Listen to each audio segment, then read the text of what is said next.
WesWes Show.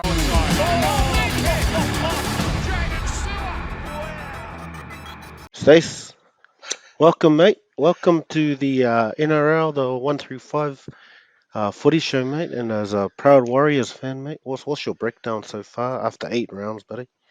Yeah. Thanks, tons. Thanks for having me on. It's good to be back on. I thought I'll come on early while the Warriors are in third. I think they got the Storm. We got the Storm, the Roosters, and the Panthers in the next 3 weeks. So I'll come on the podcast now before they start tumbling down the table in the next few weeks. Some hard games, but no, like you mentioned, I listened to your guys' podcast. I think Tanji touched on some good points about the Warriors. I've been impressed with them. They've had a really good start to the season, which I didn't really expect. And I've been impressed with their grit and their resilience because they haven't always showed that. We've seen in the past of the Warriors, if they get a few calls against them or they make a few errors, their heads will drop and then the floodgates just open on the scoreboard. But to their credit, they've bounced back when adversity has come their way and shown some real fight. So I think the new coach, Webster, he deserves a lot of credit for that.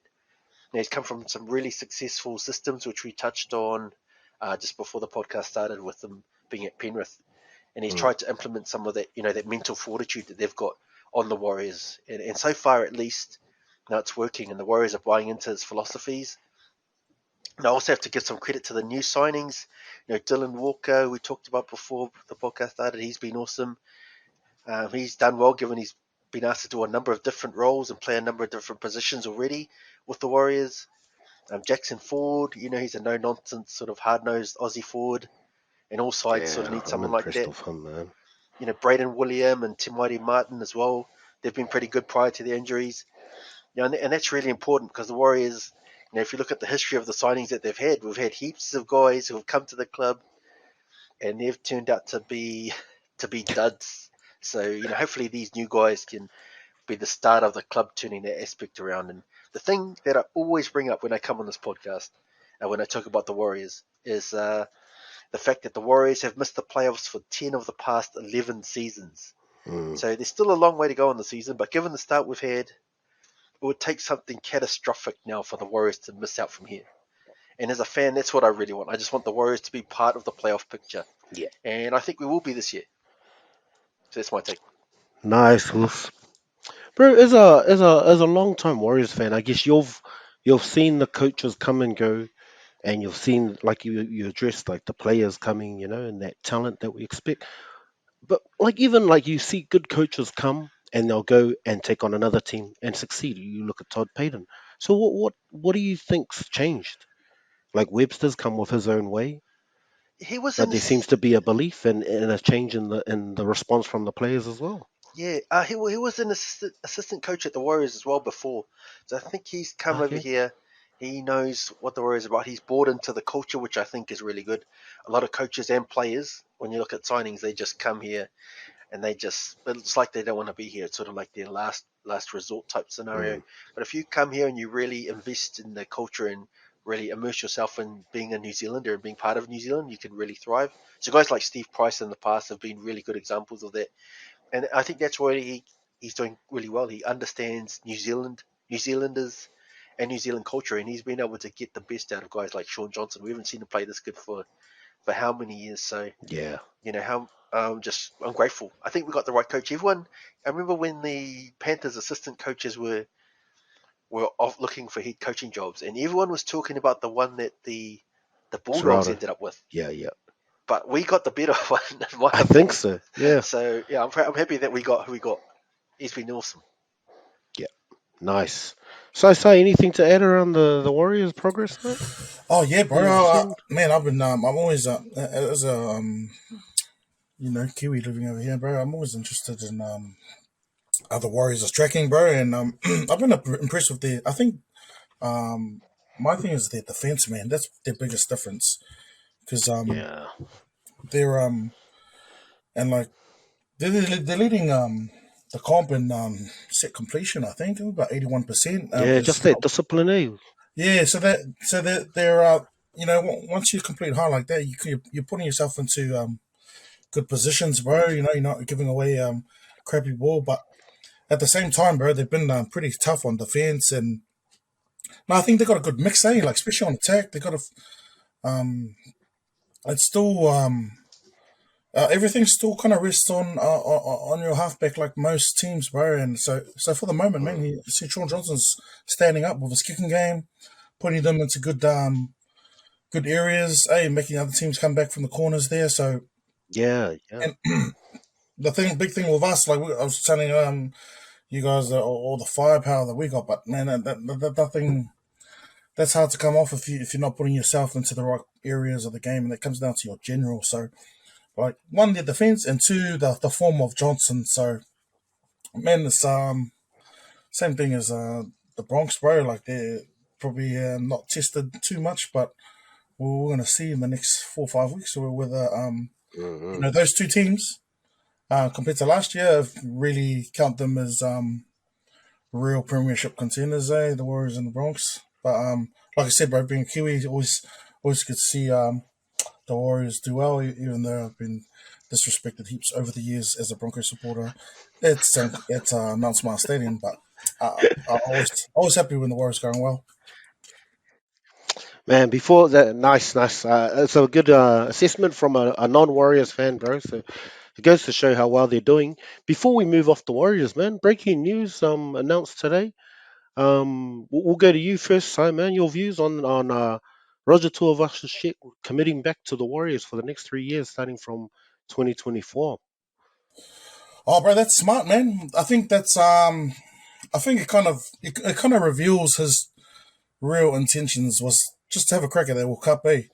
Um, Mm, yeah, and it probably like kind of also reveals that like just how tough it is to really cement your spot in the team coming from another sport, not being in the system like compared to the other guys. Because I think had he got the second five spot sewn up and he was the number one second five um previous year, maybe it wouldn't have been on offer. Maybe it wouldn't have been like something he was looking at. But so that and the form of the Warriors probably helped him with his decision. Because I don't know what he's getting with New Zealand rugby, but um, mm, maybe financial wise, bro, it makes sense as well. Because a lot of teams will pay a lot of money to get him over there. But good for the Warriors, good for yeah, him. true. I think I Mm, think being at fullback, we've kind of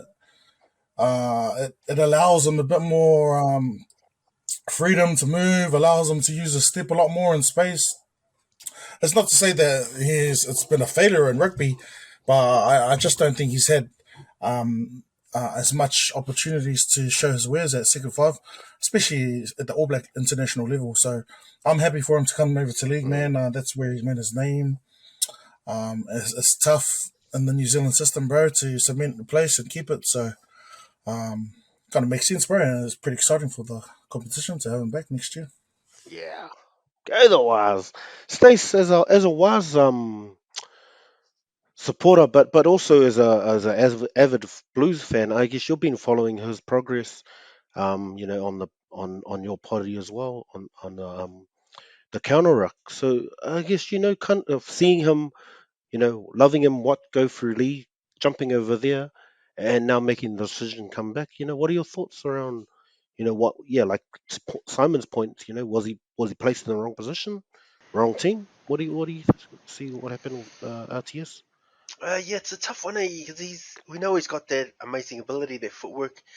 So I thought he's actually gone okay. There's just some, it's just I think it might be a timing issue as well, where there's some real depth in the midfield. So Mm, if you look in the All Blacks, just to go a bit on the rugby, they've got Rico Ioane and Geordie Barrett's probably their starting midfield. Then you've got David Havili and Anton Leonard Brown and all these other guys who are international level quality. So I don't think that's a knock on him per se. I just think there's too many guys, and at this stage of his rugby career, at least, he's been a specialist 12. So if he's not the starting 12, like Simon mentioned, then can you carry another guy who doesn't have that utility value like some of the yeah, other yeah. players? And that's where I think he might have missed out a bit. But when you look at some of the converts that we've seen come over, like Sonny Bill Williams and Brad Thorne and all these guys, Jason Robinson. There's not many that have come over and just killed it straight off the bat. A lot of them have taken a couple of years. Even Sonny Bill and that took a bit longer. So I think that if he had stuck it out with rugby, he would have got there in the end.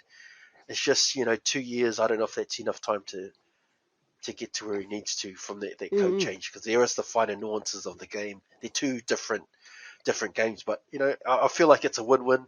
He plays for the Blues, I'm happy. He plays for the Warriors, I'm happy. But I do, because I've watched the Blues win titles, and I haven't seen the Warriors win anything. So if I had to choose, I would take him at the Warriors, just because I want to see the Warriors win something in my lifetime, please. And that gives us a massive chance. If you think that we're third without him, you chuck him in. He's our only Dalian winner. He's been outstanding for us. So I think if we can get back to close to that pushes the Warriors up again even further. So that's a good signing. Yeah.